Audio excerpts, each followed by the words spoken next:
I'd like to call this August 25th, 2022 Board of Education meeting to order. Mr. Anagnostou, would you take the roll? Mrs. Bissell? Here. Mrs. Cobain? Here. Mr. Micko? Here. Ms. Stochek? Here. Mrs. Hausum? Here. We are all present. Would you please stand and join me in the Pledge of Allegiance? I pledge allegiance to the flag of the United States of America and to the republic for which it stands, one nation, under God, indivisible, with liberty and justice for all.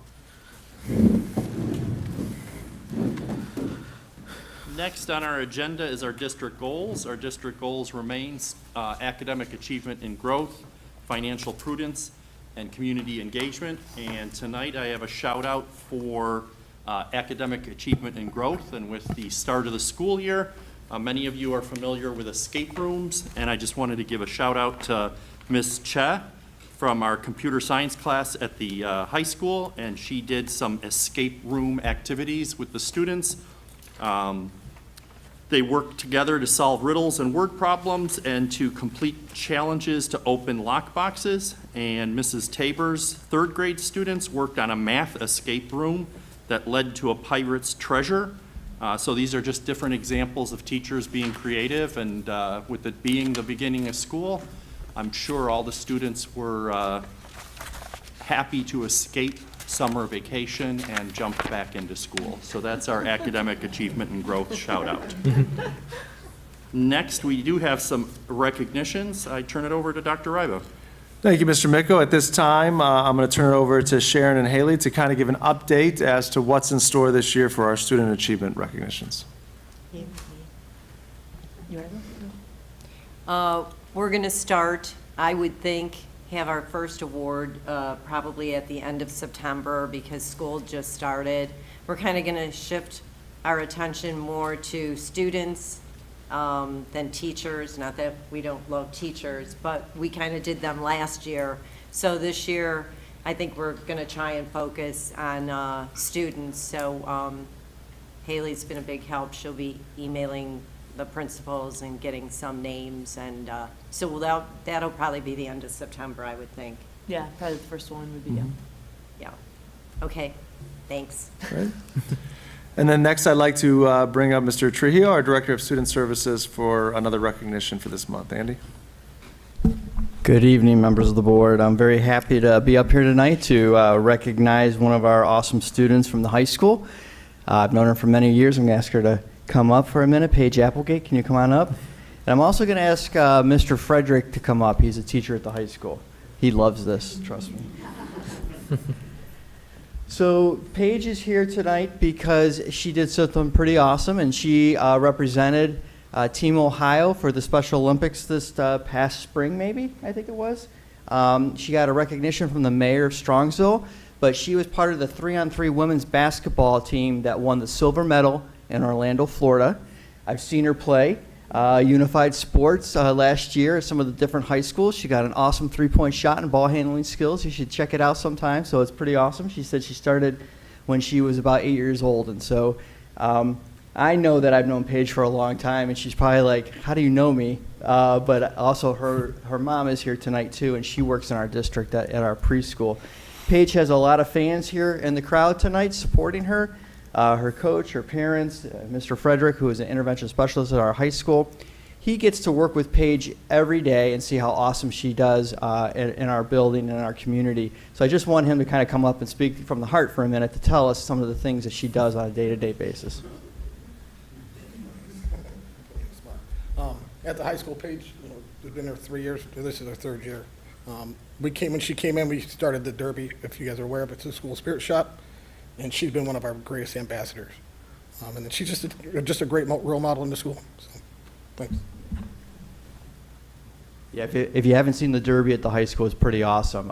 You're probably going to see Paige there running the store like she's the manager if you ever get a chance to go up there. So, Paige, we do have a certificate for you. It says Paige Applegate, 2022 Special Olympic Summer Games silver medalist, Team Ohio, 3v3 women's basketball team. Congratulations, Paige. Great job.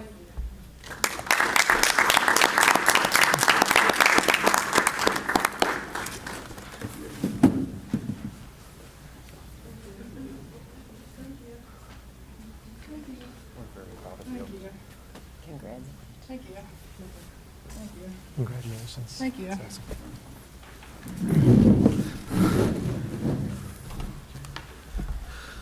When I was at the high school this winter and saw that first unified sports game, I saw Paige out there, man, and you were a star among stars. So we're proud that you not only participated with us, but took your talents on a state level. And Mr. Frederick, the rumor was that open house, the Derby sold like $900 worth of product. Paige was very busy and very tired. So what a phenomenal start there as well. So once again, congratulations, Paige, and thanks to your mom and dad for all the support that you've given her and us as a district as well. And again, congratulations on behalf of the school board. It's important to us that we show what our students are doing and their accomplishments, because it lets younger Mustangs see what they can do if they set their mind to it. The only disagreement I have with Mr. Trujillo is, or Mr. Frederick, I was at the open house and I saw Paige, and she was working the Derby, and it's not like a manager. She is the manager. And if anybody disagrees, they're going to have to take it up with Paige. So thank you very much and congratulations. Next on our agenda is a donation agreement. Dr. Iba? Yes, so be it resolved upon my recommendation that a donation in the amount of $30,000 be accepted from Manta United Soccer Club as a part of the Excellence in Athletics program as found in Exhibit A. Do I have a motion? So moved. Second? Second. Motion by Mrs. Hausum, second by Ms. Stavcek. Any discussion? I will share with the community that we appreciate the donation, and can you go over the rental agreement so that they understand what we're trading, I Yes. guess is the way to describe it. So probably about 5 years ago, we had these donation agreements a lot as it helped us support our turf fields at the high school and the middle school. And so the $30,000 is going to go to the Excellence in Athletics Funds, which is money that's been allocated that will help to repair or replace the turf when the time comes. So what this donation is, over a period of 5 years, there'll be $6,000 per year over 5 years. That gives Manta Soccer Club access to the middle school fields when they're available for 100 hours per year over that 5-year period. This is a similar agreement to we had with another group for the past 5 years. It worked out extremely well for the other group as well as for the school district. So again, appreciate the support for Manta wanting to be a partner with us in this and provide the donation. And also they get access for Strongsville kids and other community kids to have access to turf fields, which is not always the easiest to get for our young athletes. So it's a win-win for everyone, and we're happy to forge this new partnership with Manta. Any other questions or comments? George, please take the roll. Mrs. Hausum, Yes. Ms. Stochek, Yes. Mrs. Bissell, Yes. Mrs. Cobain, Abstain. and Mr. Miko. Yes, and the motion carries. Next on our agenda is public comment. I do have one slip. Bev Jones, you know the drill. 3 minutes and name and address.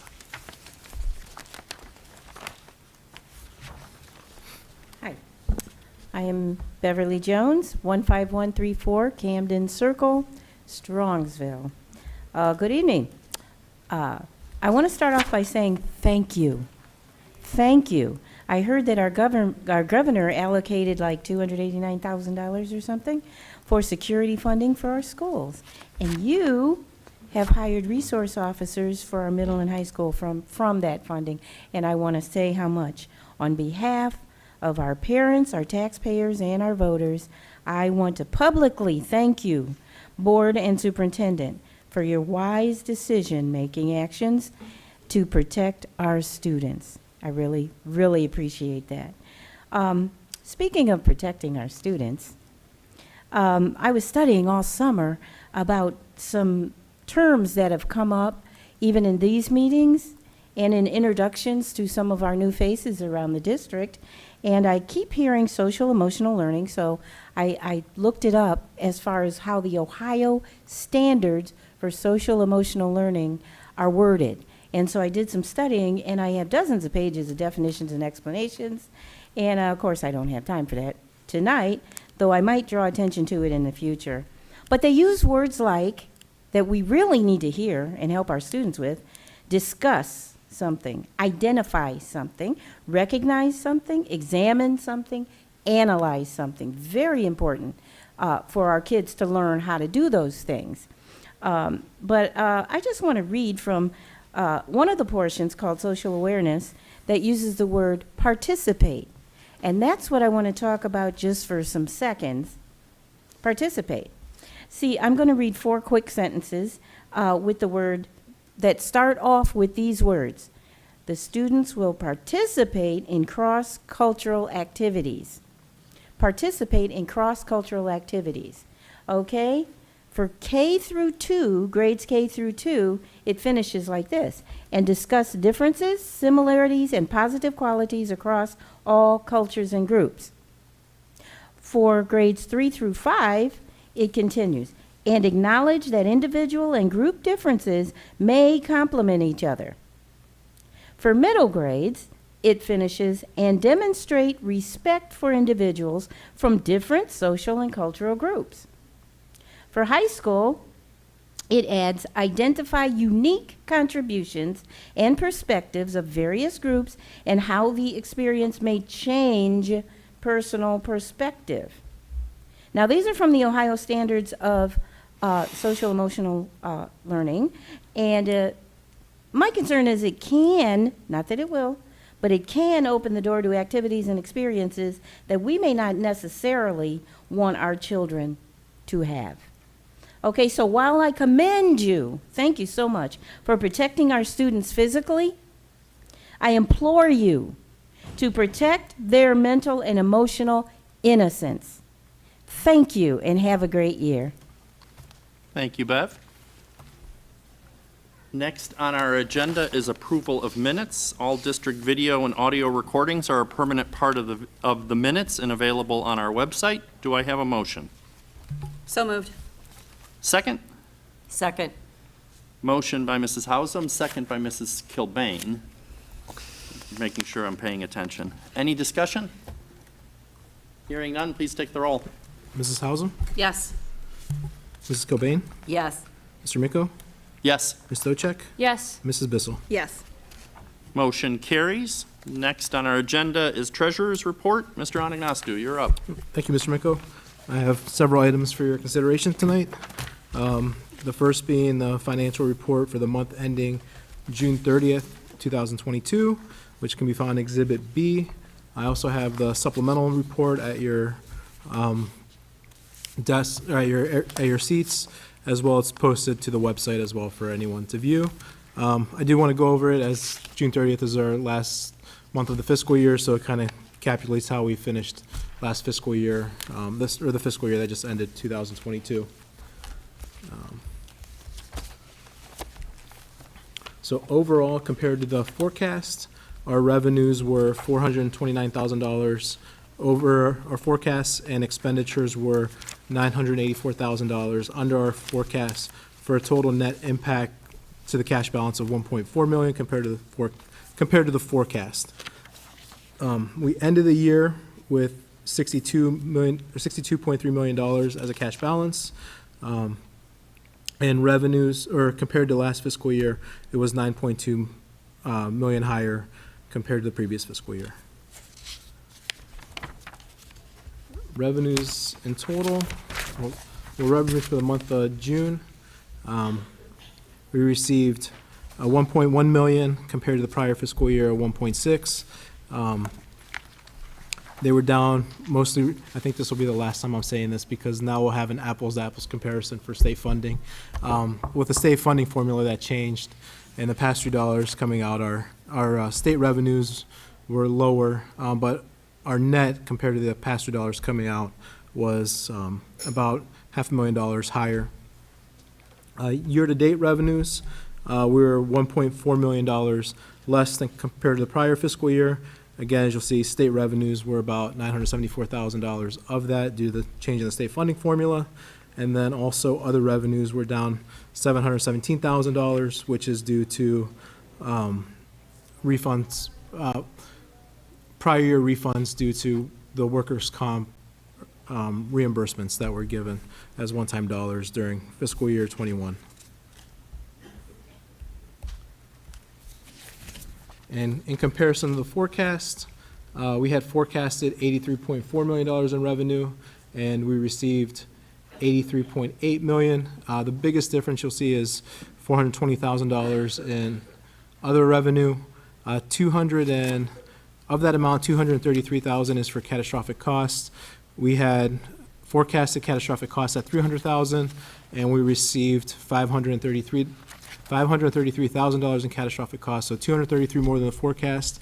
And in comparison, the prior year, we received $265,000. So great work in collaboration with Mr. Trujillo's department, Andrew Kuzmiskis, and our assistant treasurer, Nick, to kind of identify costs to be reimbursable for catastrophic costs. And then in conjunction, the state has also increased the amount that was available for catastrophic costs, which was part of the increase as well. So we were able to maximize our reimbursements. Also, interest revenue were about $40,000 higher than forecasted. We had forecasted $333,000 in interest revenue. We received about $373,000. And then I'll talk more about interest revenue when I get to another item on the agenda. And then some other items. Our Medicare reimbursement was $33,000 higher than forecasted. And then in another category where you see the $82,000, that was higher. $30,000 of that was due to, if you recall, we had the water main break at the high school, and we were able to file an insurance claim. So we got back about $33,000 from the insurance, which went into this line.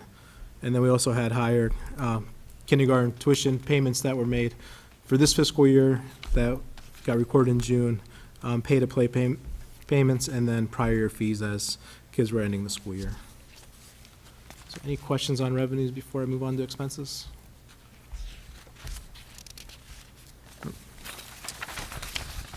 So expenses for the month of June.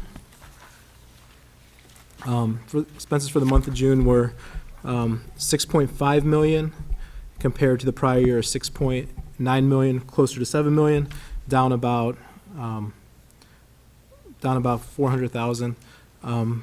Salary and benefits were higher than compared to the prior June, and all other expenses were lower, which was due to a lot of the timing of when expenditures are due, and then also those pass-through dollars coming out. In comparison for the whole fiscal year,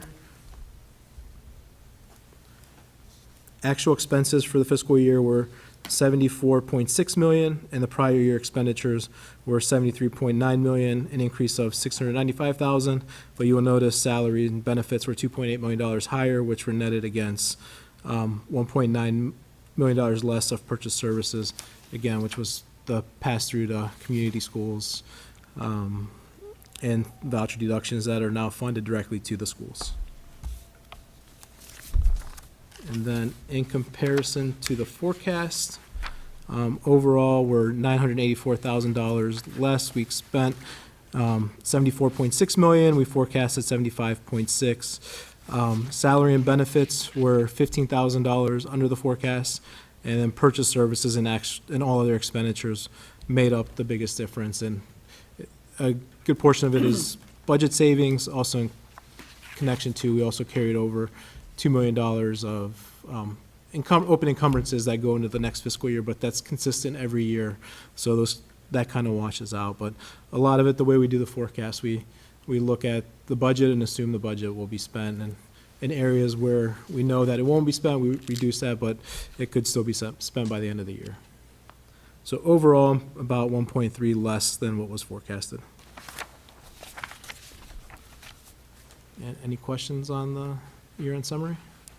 So one of the things that I'd like you to share with the public, because we have the change in the funding, it's almost like a roller coaster. What is the overall health of the district financially? So the overall health, so going back on the 5-year forecast. So in the 5-year forecast, we were positive throughout the forecast, and the revenues over expenditures was slight dwindling down in the outer years of the forecast. So in comparison to the May forecast that was presented, we were able to add about $1.4 million additional in cash to that May forecast. And then as we're doing our staffing now, so we began this fiscal year with a temporary budget. As we open the fiscal year and we identify all the staffing needs that we needed and brought on all the new employees, we're operating in temporary budget. We'll have to have the annual budget approved by the end of September, so I'll be presenting that at the second meeting in September. Then along with that, I'd like to do a budget forecast to go along with that, and then in November, we'll present the 5-year forecast again, and it'll be submitted to OD. But overall, to answer your question, we're probably in good shape compared to where we were last year, or in the prior years as well. We were upgraded in our Moody's rating as well as due to our positive outlook. That's good to hear. Yep. Any other questions? Thanks, George. Yep. So moving on to item B is the financial report for the month ending July 31st, which can be found in Exhibit C. I usually don't do a supplemental report for that because it compares to the forecast, and due to a lot of the unknowns with hiring at this time, it's going to change, so I'd rather finish hiring and then begin the forecasts and forecast against those numbers. Item C is grant approval. Right before the school year ended, we received an SCF grant. Be it resolved upon the recommendation of the treasurer that the following grant be approved for fiscal year '23. We Video Software Grant for Chapman Elementary. It's a video editing software that allow the kids to make videos and edit videos. Item D is an amendment to the temporary appropriations, which is just adjusting for the SCF grant. Item E is an annual item that needs to be filed to the State Auditor's Office as well as the Ohio Department of Education. It's an annual investment report. Be it resolved upon the recommendation of the treasurer that a resolution accepting the fiscal year 2021-22 annual report of commercial paper holdings be accepted pursuant to Board Policy 6144 investments. Per the policy, the treasurer shall prepare annually and submit to the board the superintendent of public instruction and the auditor state on or before August 31st, a report listing each investment made pursuant to commercial paper notes and bankers' acceptance notes during the preceding fiscal year, income earned from such investments, fees, commissions paid in connection with the investments, and other information required by the board superintendent and the auditor of state. Exhibit E contains the commercial paper holdings for fiscal year 2021-22, and the district did not invest in any banker acceptances during fiscal year 21-22. Do I have a motion? So moved. Second? Second. Motion by Mrs. Hausum, second by Ms. Stavcek. Any discussion? If I can summarize, we follow the rules, and we do have to follow the rules from the state of Ohio. We have some limited ability to take our cash reserves and invest them, but they're all very safe investments. We don't risk anything.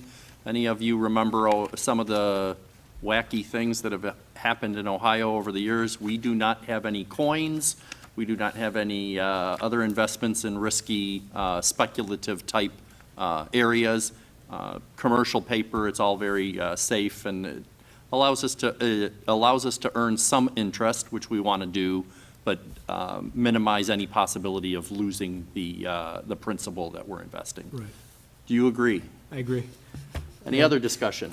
Yeah, I just want to highlight a couple things too with all of this rise interest this fiscal year and the interest rates and interest that we earned in prior years. So this year we earned $373,000 in interest compared to last year. Fiscal year 373,000 for this fiscal year. Last year was 408,000. And the prior fiscal year, 722,000. So it has gone down, but also the interest rates have gone down too. So looking at fiscal year 19, the interest rate, this was pre-COVID, the interest rate in Star, Ohio was 2.54%. Fiscal year 20 was 1.67%. Fiscal year 21 was 0.55%. Last year was 0.08%. And then today with Star, Ohio, it has gone back bless you, it has gone back up, and we're at 2.28%. So that's kind of exciting. So if that trend continues, we should see greater returns throughout this fiscal year. And then as we invest in meter, that we do a lot of our investing, we always try and beat the Star Ohio rate. And by locking in with meter, it allows us to maximize these rates over long periods of time by kind of laddering out our investments. So I kind of just wanted to touch where we were on interest earnings and where it could potentially go back. So where it was if the market continues to head in that direction. Thank you, George. Yep. There's no other discussion. Please take the roll. Mrs. Hausum, Yes. Ms. Stochek, Yes. Mrs. Bissell, Yes. Mrs. Cobain, Yes. Mr. Miko. Yes, and the motion carries. Next is OSBA Capital Conference delegate and alternate delegates. Laura, you're willing to be our delegate? Thank you very much. And Sharon, you're willing to be our alternate? Yes. Excellent. So our delegate is Laura Hausum. Our alternate is Sharon Kilbane. Do I have a motion? So moved. Second? Second. Motion by Mrs. Bissell, second by Ms. Stavcek. Any discussion? Congratulations. And thank you. It's important that we do this, and it's important that we have some attendance at our conference in Columbus. So thank you for the time spent. Please take the roll. Mrs. Bissell, Yes. Ms. Stochek, Yes. Mrs. Hausum, Yes. Mrs. Cobain, Yes. Mr. Miko. Yes, and the motion carries. Item G, I have an invoice order approval. Be it resolved upon the recommendation of the treasurer that in accordance with the payment Ohio Revised Code for after-the-fact invoices, the board approves the following invoice for payment, and the treasurer be authorized to sign the fiscal certificate, BMS Holdings, which was the water main break at the high school that they kind of needed to come in as soon as possible to start the cleanup. So obviously, the PO was opened after the fact, and the PO was dated 8/1. The amount was $14,876, and it occurred in May. And as I stated earlier, this amount has been reimbursed by the insurance company as well. And then we also have one more for a correction that was approved back in the May 26th agenda for cooperative strategies, enrollment projections, and subdivision analysis. The correction is we closed the PO and reopened it under a different number. So premise stay the same, it's just reflect the new PO number. Any questions? And that concludes my report. Thank you, George. Dr. Ryba, Superintendent's report. Thank you, Mr. Miko. We got to have a couple follow-up items to discuss. So let's start with the strategic planning. Both of these items we talked about at our work session. There were some informational follow-up items that the board requested. Those were provided to the board over the last few weeks.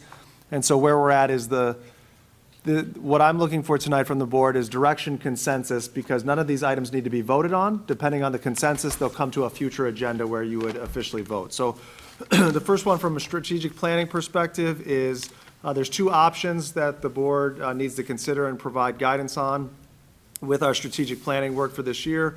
Option A would be that we do strategic planning internally, like we have in the past. We would work with internal stakeholders and build out our action plans and our strategic planning on an annual basis.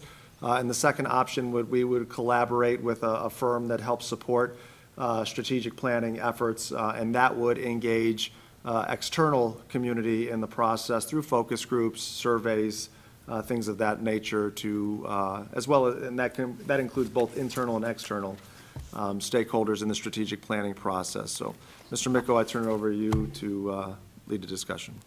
Is anyone chomping at the bit? So we did talk about it quite a bit. I reviewed the impact group's quote, and I'm comfortable that we can do it internally, and I think we'll have a good result. So that's where I'm at. My concern with that is the timeline. I like that the impact group comes in, they said 3 months, approximately 3 months. And when I talked to Dr. Ryba about the time that it would take him, I'm not comfortable that he can do it in that timely of a fashion, and it wouldn't be fair of us to ask him to do that. And I think that we're coming up to 3 years without a strategic plan because of COVID, not, no foul on anybody else's part, but I think it's something that we need to put at the forefront, and the impact group can get it done for us in a timely manner. Cameron, can you speak to like what kind of timeline you can envision for yourself if we're doing this internally? Yeah, if we're doing this internally, and we're talking about, the process would be administratively, we would start talking about goals and objectives, and where we want to focus that. Then we would bring in teachers, staff, administrators as well, then come to the board to get feedback and insight on that, and then loop back and use that feedback to develop action steps and evaluation criteria in the plan. So you're taking a look for that process, about 3 to 4 months to get that process underway. The other aspect that we haven't addressed in probably 20 years is kind of our overall vision and mission as a school district and our organizational focus or purpose. So taking a look at a similar timeline to get that together. So you're probably looking in total, in the reality, about 6 to 8 months to do the work internally versus what the timeline was from the impact group. Was the 20-year, it's our 3 main goals, right? Is Yeah. that what you're talking about? Was that part of the work in the plan that the impact group proposed? Or is that something that we're kind of talking about that's new? So I want to make sure I understand your question. In terms of the goals, the financial prudence, community Correct. engagement, that piece of it. So that is something that we came up with when my first year as superintendent, and has kind of led the overarching goals, and underneath those goals, we've developed objectives and action steps each year. Okay. So those goals have remained unchanged since 8 years ago. With the impact group, the process that they utilize is collaborating with internal and external stakeholders to cast a wide net to get feedback on a variety of topics, from our financial prudence, our student experience, our culture and climate, educational focus moving forward. They would gather that data either through focus group data or survey data, and then they would look at the themes and the trends in that. And then what they would do, the first step was they would come to us and suggest goals. So those 3 goals in the impact group's proposal could be similar, could be different. It depends on what they learn from the focus group. So their first step would be, here's the themes based on the analysis we did, and here are the goals that we believe should be a focus for the district based on the feedback, and then there'd be a collaborative process to develop suggested action steps. So what is the part you said hasn't been addressed in 20 years? The vision and mission. So we don't have a vision as a school district, we have a mission statement, and I think probably, I'm looking back at my one colleague back then that's been there as long as I have, like 2005. I think 2005 was around the last, when that mission statement was created. And that's part of what the impact group is That's part of offering what us? it would be. Okay. Yes.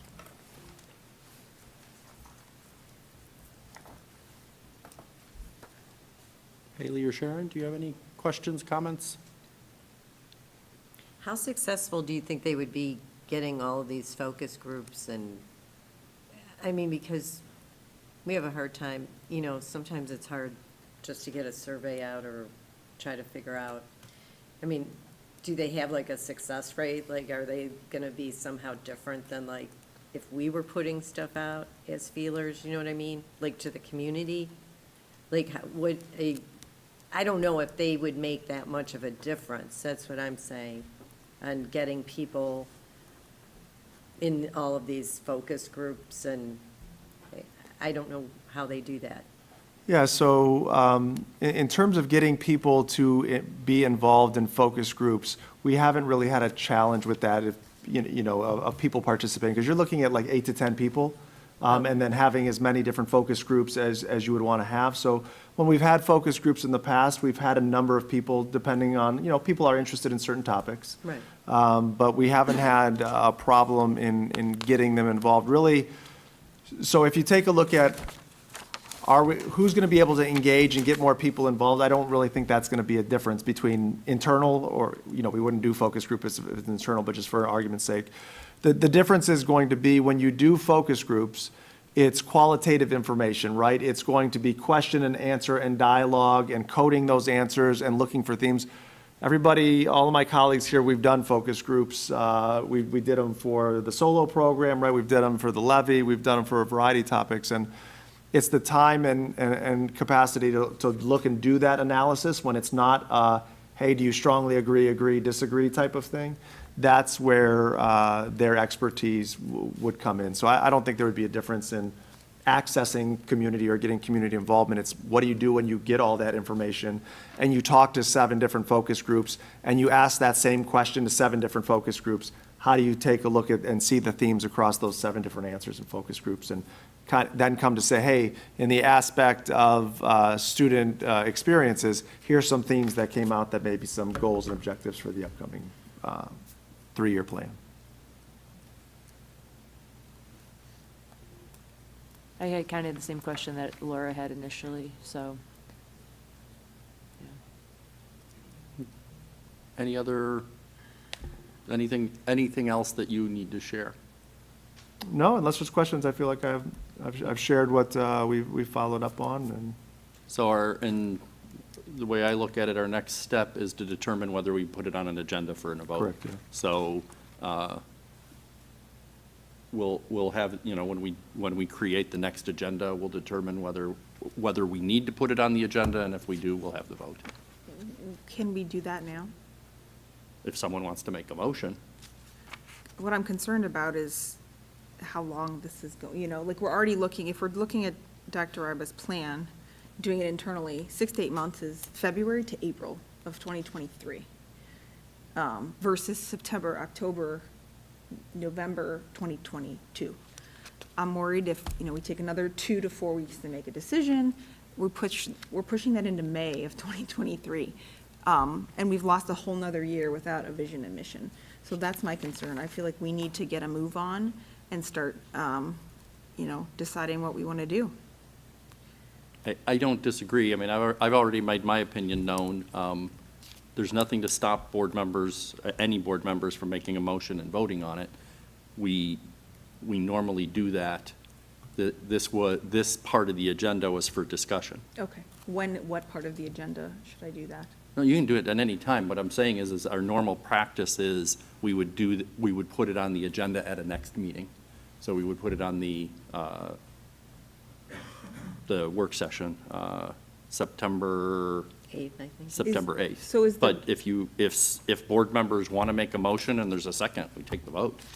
And the vote is required because there's a consensus? Is that, The vote, I mean, we would have that vote for the contract regardless, because it's $36,000. yeah, regardless, it needs to come to a board. So if, I guess, just kind of for clarity, no matter what, it would have to come, yes, you can speed it up and do it now, but typically it would be go to September 8th, gets on the agenda, and it gets voted upon. but that's only if we want the That's external only- group. Like, if we're giving you direction to start internally, we can do that right now. Correct. So I guess that's what I'm saying. If we're gonna lean that way, I don't know why we wouldn't do it right now. We don't have to vote on Cameron doing it. No, So if our direction is Cameron, do it, well, then I Correct. don't know why we won't do that right now. I'm comfortable with that direction. But if we're not in agreement, I guess we need to vote, yes? I thought we were talking about the contract for the impact group. Oh. Well, we are, just not directly. If we're going to do it internally, there is no impact group contract. So, If we're going to do that contract, that requires a vote. okay.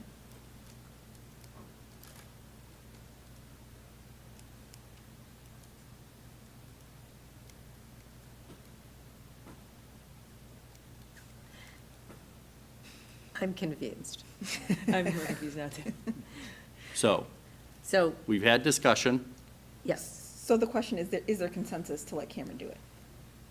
Is there consensus for Cameron to do it internally? Correct. That we can give him the consensus and be done?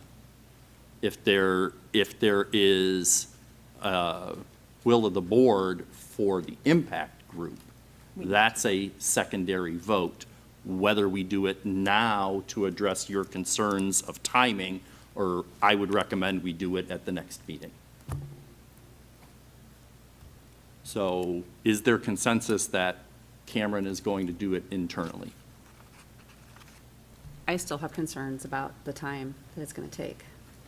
I do Which as to, well. which to me leads to voting yea or nay on the impact group. Okay. Yes? Agreed.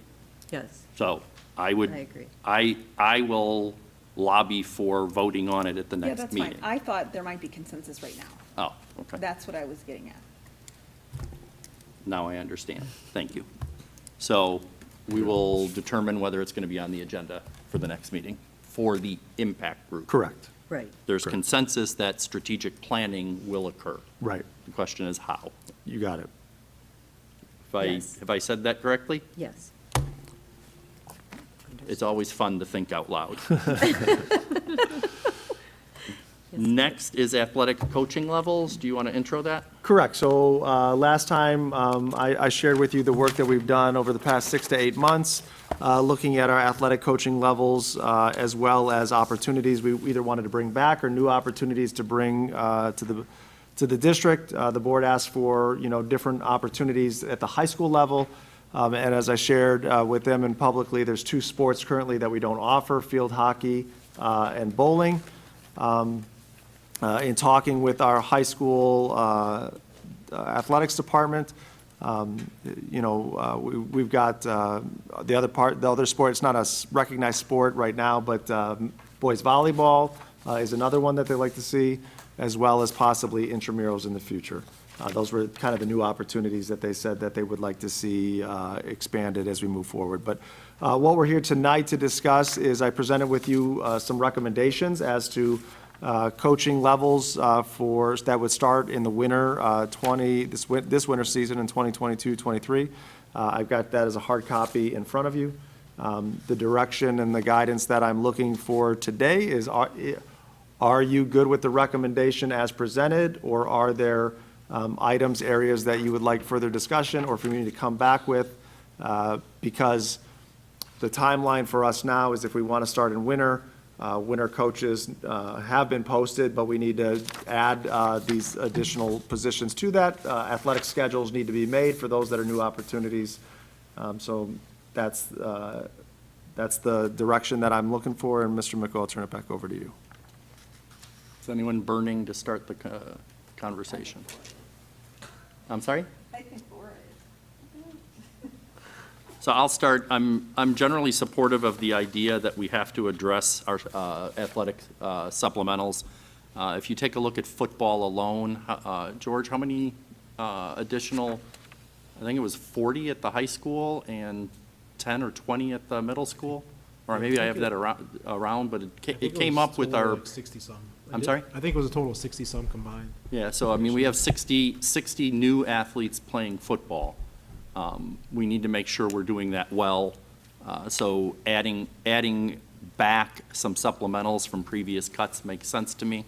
Looking at increasing opportunities for our students makes sense to me. I also want to be real cognizant of a $107,000 price tag. So what I would like to have as a discussion point is we break this up in chunks, and the first one would be winter, which we need to post soon. So if you could follow up, if we have will of the board, is follow up with the plan for those sports, make sure that the board has the opportunity to ask questions and determine exactly how we want to massage that. One of the things that we talked about, or I've talked about, is this idea of utilization, making sure that whatever activities we have resonates with our students and is supported by our students. So for example, I think middle school intramurals is a great idea. If we find out there's a whole lot more demand for middle school intramurals than just one supplemental, we can adjust our budget and see where we can make some changes to, I don't want to say respond to the market, but respond to our students. So if it makes sense that we can do this in chunks, that's the way I would like to go forward. But I open it up for any conversation. I know Laura is very, I'll give kudos to Laura, because she's the one who identified, I do think middle school intramurals is going to be wildly popular. And It's gonna be a lot for one person to take on. The question I was going to ask was, we talked about intramurals at the last one, and I know that you went back and talked to Jessica. Yeah. Do we have a clear vision of what that might look like? And in terms of talking about Richard's plan, which I support, of kind of doing this incrementally per season, intramurals is kind of not a season. So are we ready to get that started now? Do we need more time? Where would we fit that one in? Yeah, so what they've done at the middle school, and I'll share it with the board in my update tomorrow, is they've gone through and for each season picked options for activities. So one of the things that they're taking a look at, and just specifically, all grade levels could participate, probably looking at 2 days a week to have that there.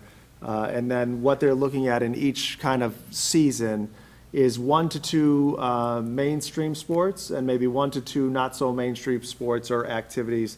So for example, these are just a rough draft, but for the winter, some of the ideas that they had were running club, bowling, ping pong, swimming, yoga, virtual cycling, like a basketball, Midnight Madness, 3-on-3 tournament, and so those were some of the ideas that they put in there for winter, just to kind of go through. Fall, they had running club. They play into one of the board members here, I think. But flag football, a different 2v2, 4v4 for basketball. They said possible fishing, tennis, golf, baseball, softball. Some of their ideas for spring. Shocking, running club is on there. Volleyball, You can indoor run soccer. at any time Yeah, right. during the year. Yeah, right? It's floor hockey and tennis. So those were some of the things that they were taking a look at as options. So kind of picking 2, high volume activities and 2 that may be a little niche activities. So hearing you talk about that, I have concerns about one person. I don't see how I have one. concerns about bowling in the middle school. Right. And Well, bowling or balls fishing. going I mean- awry. I mean, I love that. We're idea. traveling to a bowling alley. Yeah, Rolling down the hallway. we're not doing it I here. guess I had a different nightmare. Right. Right, right. When you and I went to school, there was bowling in the gyms, maybe not anymore. So I don't know if that one needs some more thought in terms of how many people do we actually need to manage? Or are we splitting the contract among multiple people? Because that has happened. Yeah, yes, we've done So that. that's a as well. possibility too, but I do think that is certainly going to require more than one adult. Yeah, and that's, some, specifically with intramurals, you're going to have to put it in action and learn, right? We want to set it up to be successful, but we've never done this in years and years in our district, I don't think at the middle school ever. So there's going to be a learning curve to that as well. So for clarity, we're going to go in chunks, so a season at a time. So I'll put this on the list of when it's time to talk about the next spring season, I'll bring it back up. The part I wanted to be clear on, Mr. Micko, is in terms of winter sports, are we good with what's on here for winter sports to move forward? Or that's the part where I'm not clear. That's where let's have an update on what the plan is for winter, because we're going to need to post it, and then the board needs to vote on it. So the plan is outlined in this sheet. So because I don't want to post it and there not be agreement. So as we take, if everybody just wants to kind of take a look at the sheet for winter, what that would look like is a varsity assistant for both boys and girls basketball at the high school, a dance head coach, hockey assistant coach. I'd have to determine Spirit Squad. I'm not sure off the top of my head what season. I know it says winter, but I want to verify that. It may be fall, Lori, you're right. No, I was thinking for the basketball, What's that? basketball in the wintertime. Okay. Maybe I'm. Yeah, it could be, yeah. But I'll verify on that one. So that's it for the high school. For the middle school, it would be cheerleading, intramurals, and then the addition of an 8th grade girls and boys basketball team.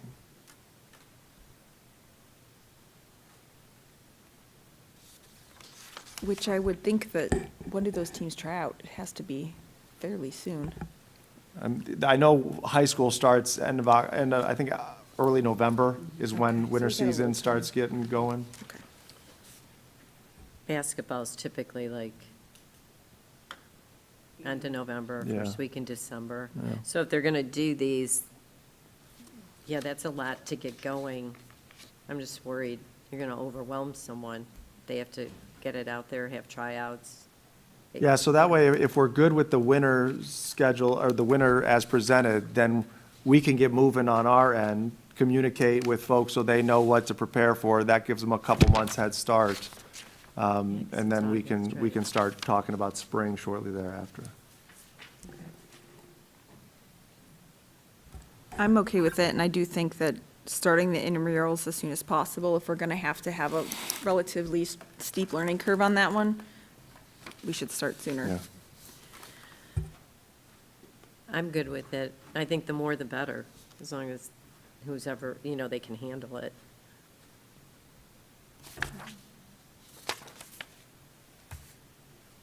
Good with getting the process started. Okay. I mean, that's what, if you take a look at the middle school, that's where the budget questions come in. If we find out intramurals are going to be wildly popular, and we find out basketball or cheerleading isn't going to be popular, we want to be able to adjust. Sure, absolutely. But other than that, I'm generally supportive. Okay.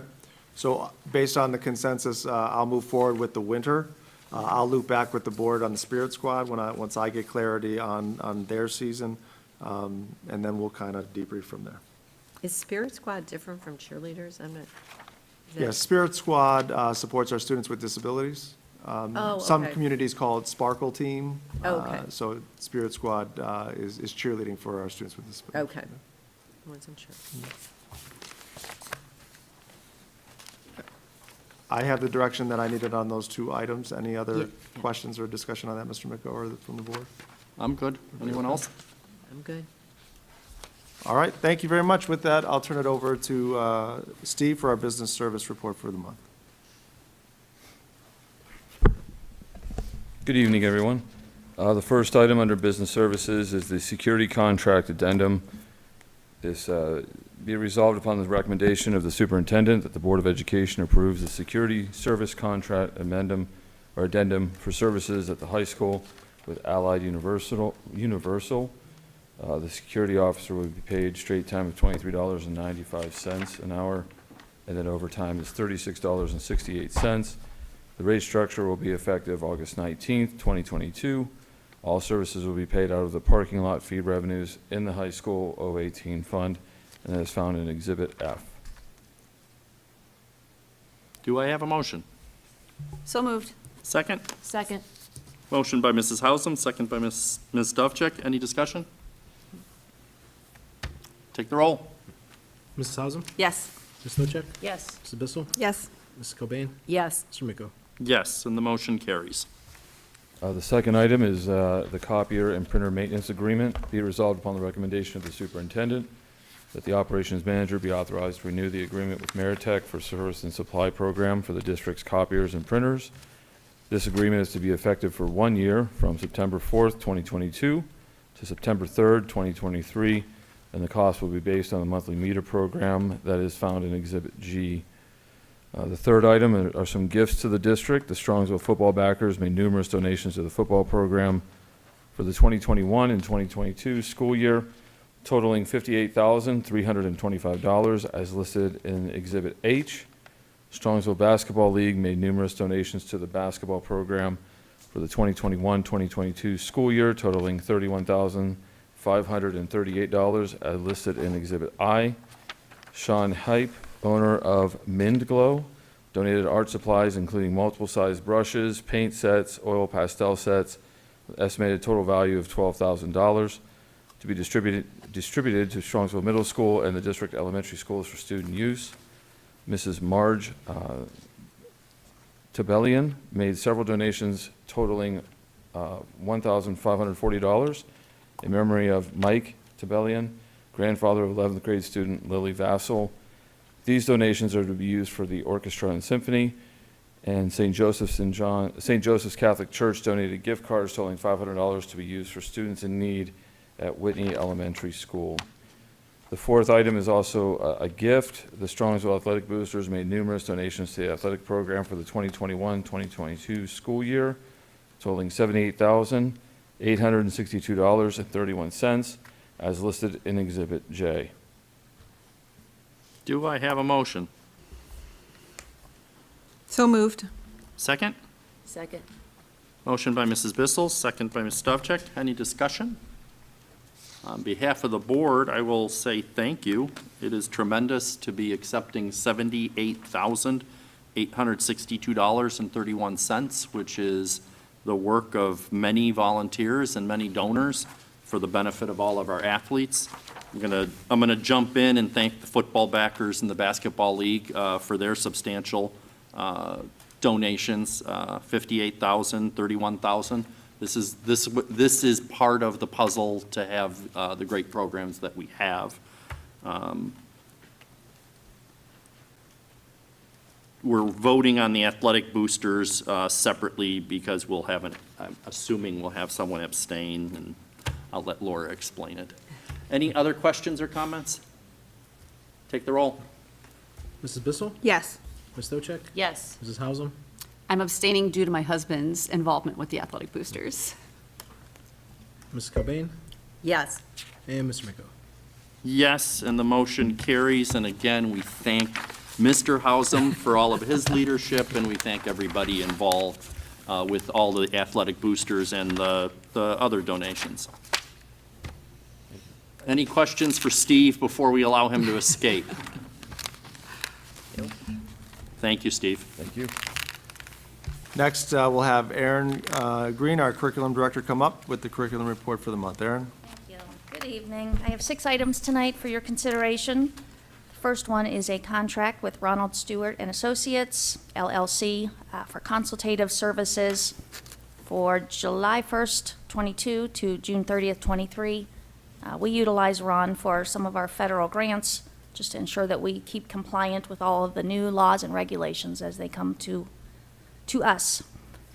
Items 2 and 3 are service agreements, and they are Title I pass-through portions. So we're handling the non-public funds. Item 2 is the amount of $27,054.79. This is for a part-time Title I instructor for St. Joseph and John School. And then item 3, again with PSI affiliates, $3,381.85. This one is for a part-time Title I instructor for St. Albert the Great School. Those can be found Exhibit L and Exhibit M. Item 4 is an MOU for the Ohio Online Learning Program. Be it resolved upon the recommendation of the superintendent that the MOU between the Educational Service Center of Northeast Ohio and Strongsville City School District be approved as presented, Exhibit N. Item 5, we have an intervention specialist internship placement. Be it resolved upon the recommendation of the superintendent that the following students should be placed in an internship, and that will be at Chapman Elementary, assigned to Zanine Russo, August 22nd through December 9th, 2022. Lastly, we have an out-of-state trip for Strongsville High School girls varsity soccer team.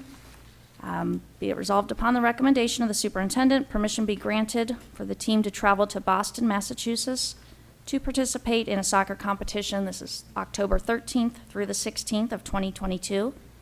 Transportation via chartered motor coach, expenses by the participating students, and proceeds from Adidas National Soccer Showcase. Thanks. Thank you, Aaron. Next, we have Andy Trujillo, our Director of Student Services, with the Student Service Report. Andy? Good evening once again. I have 4 items for your consideration. The first is Applewood Centers.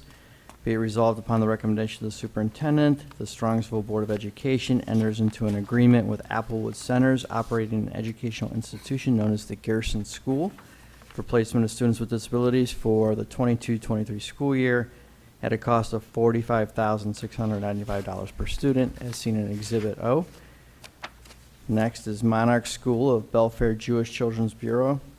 Be it resolved upon the recommendation of the superintendent that the Strongsville Board of Education enters into an agreement with Monarch School for the special education-related services for placement of a student with disabilities during the 22-23 school year in the amount of $92,400. Extended school year, $7,700 for a total of $100,100. Exhibit P. Steps Educational Group, be it resolved upon the recommendation of the superintendent that the Strongsville Board of Education enters into an agreement with Steps Educational Group in the amount of $85,000 for placement of a student with disabilities for the 22-23 school year, as seen in Exhibit Q. Lastly, tuition-free admission for foreign exchange student, be it resolved upon the recommendation of the superintendent that the tuition-free admission for the 22-23 school year is granted to the following student who is listed below. Any questions for me? All right. Thanks, Thank you. Andy. Thank you, Andy. Under, Mrs. Pelko couldn't be here tonight, so I'll step in and do her human resource report. So we have a number of items for your consideration. Under number 1 are resignations of non-certificated staff, as well as resignations of certificated supplemental contracts. Number 2 is the appointment of a certificated staff member, as well as appointments of certificated substitutes, and that continues on page 11 and 12, and all the way through 13. Also on page 13, we have the appointments of non-certificated substitutes. On page 14, we have the appointments of certificated supplemental contracts prorated, appointments of home instruction tutors, as well as appointments of testing consultants. On page 15, we have the change in status for non-certificated staff. Number 4, we have additional time for certificated staff for our crisis response team, as well as contracted services for crisis response. On page 16, we have medical leaves for administrative staff, certificated staff, and non-certificated staff. On page 17, under number 7, we have unpaid leaves for certificated and non-certificated staff. Under number 8, we have athletic game worker pay rates for this upcoming school year. Be it resolved upon my recommendation that the amounts listed in Exhibit R to be paid to Strongsville City Schools personnel and non-personnel for performance as game workers for the 22-23 school year.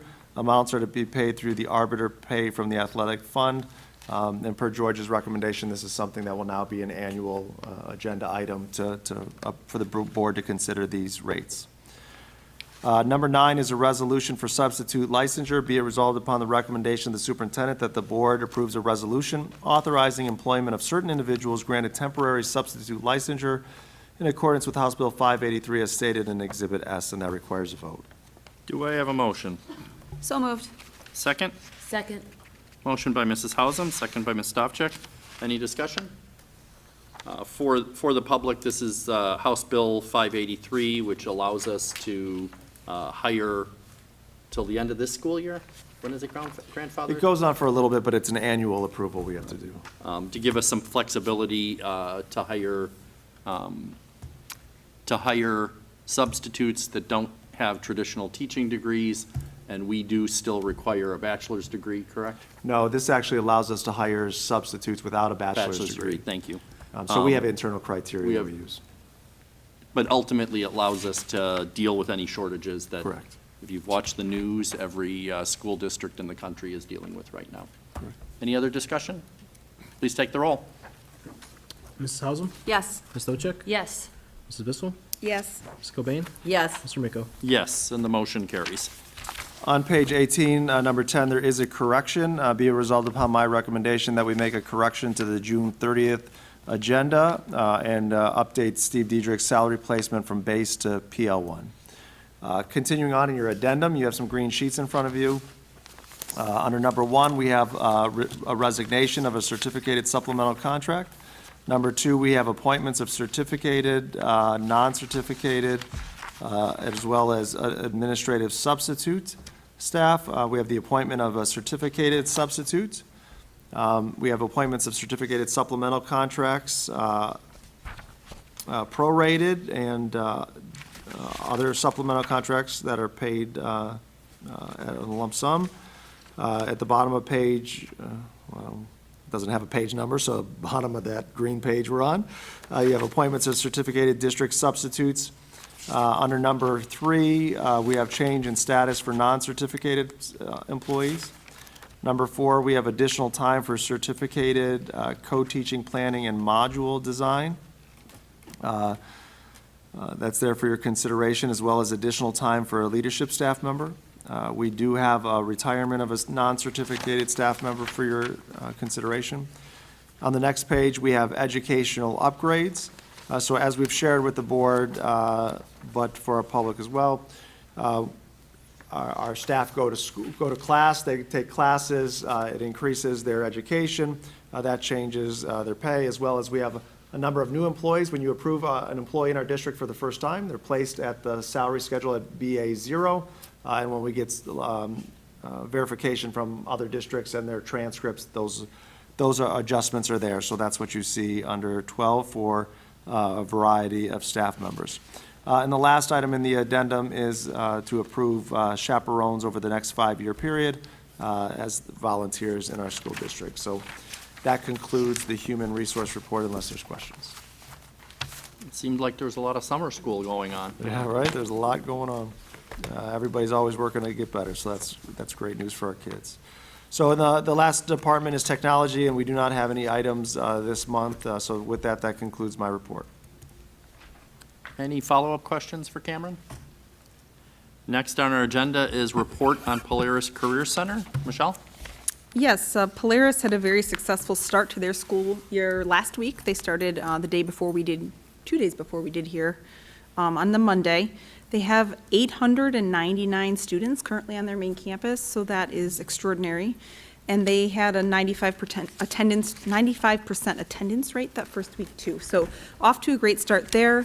Some of the things just to note, they had a facelift to some of their classrooms over the summer. As you can imagine, if you're working with metals or cars, some of those things produce a lot of dirt and grime. And so some rooms got some new paint jobs and things like that. There's also some grants. Automotive program got some new tools due to a Snap-on grant. So lots of updates for our students there. And then I think I've shared this before, but I encourage you to follow Polaris on Twitter, Facebook, Instagram, whatever you prefer. They post things all the time. Today they highlighted the criminal justice program, who is currently doing their physical portion of there. So they're jogging and doing push-ups and getting themselves physically ready for the program. So take a look and just keep updated and to see all the great things that the students are doing. That concludes my report. Thank you. Report on legislation, I'll take that. And the legislature in Columbus are on recess, on break, and they may come back in September for a short session, but probably not. And we probably will hear from them after the election in November. Board liaison reports, City Council, I'll take that also. City Council is on recess for the month of August for their summer vacation. We thank Mr. Clark for joining us so that he can report back to City Council in September, and we look forward to that. Strongsville Education Foundation, do we have an update? Yes, we do. They had their last meeting this past Thursday morning. There have been no new grant requests, but with school starting, they are sure that we will have some staff taking advantage of those. They have funded all of this past year's graduates' scholarships and are looking forward to a new school year. The next meeting will be September 19th and will be a strategic planning meeting. And that concludes my report. Thank you, Laura. Strongsville PTA Council, do you have a update? Just that their first meeting will be September 1st at 9:30, and I'm sure they'll kick off the school year. They've already been working hard. They did breakfast for teachers, and so they never really rest, but their official meetings and things will be starting September 1st. And where is that meeting? That If someone is- wants to show up. Oh, that is That's in the here. PTA. That is here at the administration building, 9:30. Excellent. Next are our board committee reports. Do we have a finance committee update? Just that our next meeting is to be announced. Excellent. Policy committee? Same. Our meeting is to be announced. Facilities committee, we did have a meeting last week, and we want to welcome our new, I forgot the vice chair's name, Kevin. So I'm brain hiccuping. Kristen Mayle is our new chairman of the Facilities Development Committee, and Kevin Walter is the new vice chair. So they had we had a good meeting, kind of setting the stage for the year. The next meeting is September 15th at 6:30 p.m. in the admin offices, which is here. GPD group is going to be presenting on their plan for the information gathering for our elementary school projects. So it will be a great meeting, a very informational meeting. So if anyone is interested in that, I suggest you join us on September 15th. Business Advisory Council, do we have an update? Our next meeting will be October 7th, 7:30 a.m. right here. And there's always breakfast served, like bananas and snacks. So So Haley's happy. maybe that'll make you want to come. I think I'm going to put it on my calendar. Next on our agenda is consent calendar. Action by the Board of Education and adoption of the consent calendar at this point means that all items appearing on the agenda with asterisks are adopted by one single motion unless requested otherwise. Do I have any otherwise? We do have the entire agenda along with the addendum. I don't believe we had any corrections, so it stands as presented. Do I have a motion? So moved. Second? Second. Motion by Mrs. Hausum, second by Ms. Stavcek. Any further discussion? George, take the roll. Mrs. Hausum, Yes. Ms. Stochek, Yes. Ms. Bissell, Yes. Ms. Cobain, Yes. and Mr. Miko. Yes, and the motion carries. Dr. Ryba, the first superintendent's timely information of the new school year. I know, it's, I'm excited. are you? I am. I feel like I'm going to disappoint. Well, it's been a great start to the school year. I just want to thank our entire team here at the district, from our administrators, staff, and teachers and parents. Appreciate everybody's work together as we kicked off the new school year. I do have to say, I know it's not perfect, but I want to commend the middle school for adjusting their parent drop-off system. We're doing, Steve and his department we're repainting all the lines at the middle school over the weekend. So we asked people to please stay off the middle school parking lot for this weekend. And we'll develop or paint in their traffic lines. But you know, it's been helped to alleviate some of the congestion on Pearl Road and extend that. So altogether, a good start. We're thrilled to have our students back. As we get them back, it's time to talk about our first day off, right? So just don't forget, Labor Day, as we know, is a day the school's closed. Hopefully, everybody enjoys the long weekend there. As we talked about athletics today, you know, music concerts take a little bit more time to get going in the arts work. But go on our website. Every website has the athletics icon right there. You can check out whether it's middle school or high school athletics. All the excitement of fall sports has started. So we encourage you to come and see some of our talented student athletes as they compete.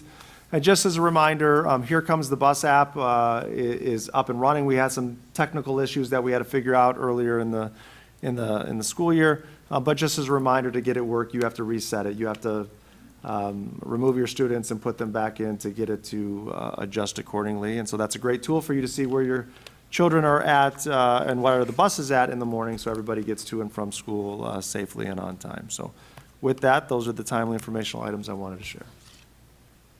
Board of Education other? Do we have any others? I just wanted to mention that the band is having their mattress sale this Saturday at the high school in the cafeteria. So if you need a new mattress, check it out. What time It's usually in the morning, is it I usually? I think like 10. 10 to 5. Thank you, Dan. Yeah. I'm sure if you read Dan's announcements tomorrow, it'll have the exact time, location, and all the particulars. Yes, So, and thank you. I know usually there will be students on Pearl Road reminding you that the mattress sale is going on, so that's always fun. It sounds like Sharon will be there buying a mattress. Yeah, I'm excited about it. Are there any others? I will just share that we've had our open houses, and it was, you don't know what you miss until you have to miss them, but we haven't had traditional open houses for a couple of years, and it was nice to just be a dad and meet my personal students' teachers, and it was nice to be in the high school again. So I think that's probably the same for everyone at all our schools. So that was nice, and I wanted to thank all the teachers for having a great open house.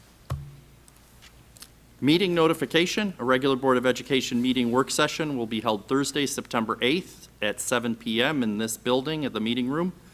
A regular Board of Education meeting will be held Thursday, September 22nd at 7 PM in the meeting room of the Administration Building.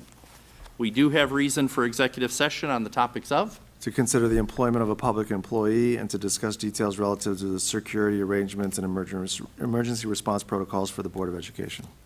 Do I have a motion? So moved. Second? Second. Motion by Mrs. Hausum, second by Ms. Stavcek. Any discussion? Take the roll. Mrs. Hausum, Yes. Ms. Stochek, Yes. Mrs. Bissell, Yes. Ms. Cobain, Yes. Mr. Miko. Yes, the motion carries. We will go into executive session at 8:20. We have no expectation of further business. Thank you for your attention. Thank you for a start to a great year, and in a couple weeks, have a happy Labor Day.